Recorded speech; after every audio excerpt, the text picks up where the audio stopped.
আমার শিল্পী ভাই ও বোনেরা যেন কাজ করে খেতে পারে, কারোর থেকে যেন হাত পাততে না হয়। সবার আগে আমি স্যালুট দেই আমার শিল্পী ভাই ও বোনদের, যে তারা আমাকে তাদের মূল্যবান ভোট দিয়ে আমাকে নির্বাচিত করেছেন। কারণ শিল্পীরা হাত পাততে জানে না। আমাদের অভিনয় করেই খেতে হবে যতদিন আল্লাহ জীবিত রাখেন। এখন লস হচ্ছে, হল হইল 50টা, ছবি হয়ে গেছে 5 কোটি 10 কোটি টাকার। আমি প্রথম নির্বাচন করেছিলাম মান্না ভাই যখন সেক্রেটারি, মিজু ভাই প্রেসিডেন্ট ছিলেন, তখন ওই প্যানেলে আমি দপ্তর ও প্রচার সম্পাদক পাশ করেছিলাম। তারপরেতে 4বার, এই পর্যন্ত 4বার আমি কোষাধ্যক্ষ। মাঝখানে শুধু একবার আমি নির্বাচন করিনি। মৌসুমী যেদিন নির্বাচন করে আমি মৌসুমীর পক্ষে ছিলাম, আমি নিজে নির্বাচন করিনি, তার সাথে ছিলাম। তারপরে দিয়া পরপর আমি রানিং 3বার কোষাধ্যক্ষ, মোট 4বার কোষাধ্যক্ষ, 1বার দপ্তর ও প্রচার সম্পাদক। সব নির্বাচনেই আসলে শিল্পী সমিতির নির্বাচন একটা আনন্দমুখর পরিবেশে হয়, সুন্দর হয়।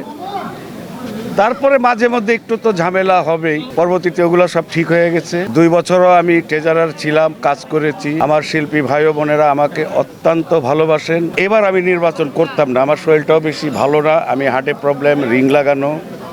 আমি গত ডিসেম্বরে ওমরা করে আসছি, চিন্তা করছি এবার আর নির্বাচন করব না, একটু রেস্টে থাকি। নির্বাচন খুব পরিশ্রম। শিল্পী ভাই বোনেরা এবং আমার সিনিয়র কিছু শিল্পী, এইবারটা তুই কর, যে পোস্টে আছিস এটাই কর, তুই ভালো করেছিস গত 2 বছর। তাদের রিকোয়েস্টে এবার আমি করেছি, ইনশাল্লাহ এবারও আমি নির্বাচিত ট্রেজারার। এবং সবার আগে আমি স্যালুট দেই আমার শিল্পী ভাই ও বোনদের, যে তারা আমাকে তাদের মূল্যবান ভোট দিয়ে আমাকে নির্বাচিত করেছেন। সামনে 2টা বছর কিভাবে শিল্পী সমিতির কাজ করে যাব, এটা নিয়েই ভাবনা চিন্তা, এগুলো সব কিছু থাকবে। এবং আমি আরমান মুক্তি প্যানেল থেকে পাশ করেছি, আমাদের প্যানেলে 8 জন চলে আসছে। শিবাশানু জয় চৌধুরীর প্যানেলে 13 জন। নির্বাচনে 2টা প্যানেল হয়, অনেকে স্বতন্ত্রতে দাঁড়ায়, কিন্তু আমরা যারা এবার পাশ করেছি একটাই প্যানেল 21 জনের। এই 21 জন মিলেই আমাদের ভুলে যেতে হবে যে ওই অন্য প্যানেলতে আসছে, ওই অন্য প্যানেলের, এটা বলা যাবে না। প্যানেল একটাই 21 জনের। এই 21 জন মিলে শিল্পী সমিতির কাজ করব। সামনে শিল্পী সমিতিটা কিভাবে আরও আগায় নেওয়া যায়, শিল্পীরা কিভাবে ভালো থাকে, তাদের কাজের একটা ব্যবস্থা করতে হবে। আসলে দেখেন, প্রযোজকরা যারা ইনভেস্ট করে, বিজনেসের জন্য আসে, পরিচালকরা ডিরেকশন দেয়, তাদের সাথে আমরা বসবো যেন আবার প্রযোজকরা নতুন নতুন সিনেমা ইনভেস্ট করে, পরিচালকরা বানায়। আমার শিল্পী ভাই ও বোনেরা যেন কাজ করে খেতে পারে, কারোর থেকে যেন হাত পাততে না হয়। কারণ শিল্পীরা হাত পাততে জানে না। যেমন দেখেন, আমি যদি কোথাও এই বয়সে চাকরির জন্য যাই, আমারও লজ্জা লাগবে, আর যে ভদ্রলোকের কাছে যাব ওইও লজ্জা পাবে। শিল্পী হয়ে চাকরি করতে আসছে, কেউ নিবে না। আমাদের অভিনয় করেই খেতে হবে যতদিন আল্লাহ জীবিত রাখেন।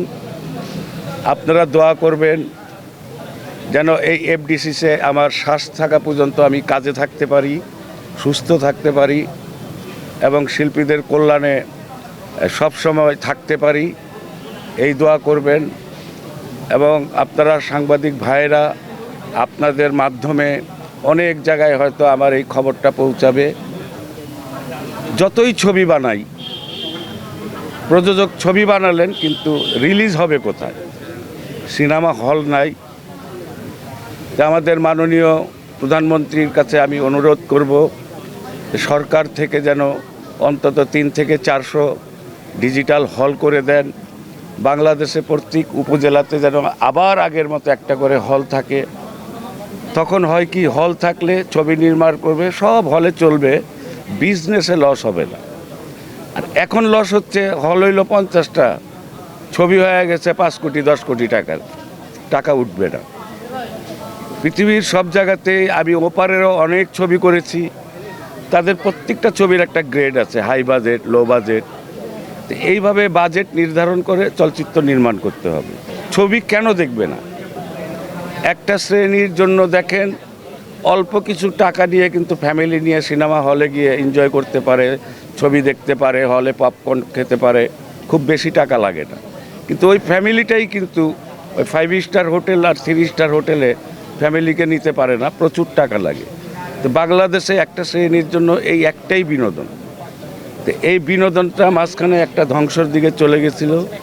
সরকারের কাছে আবার বলবো যেন এইটা আবার নতুন করে জাগ্রত হয়, চলচ্চিত্র লোক কাজ করে খেতে পারে, এই আমার প্রত্যাশা।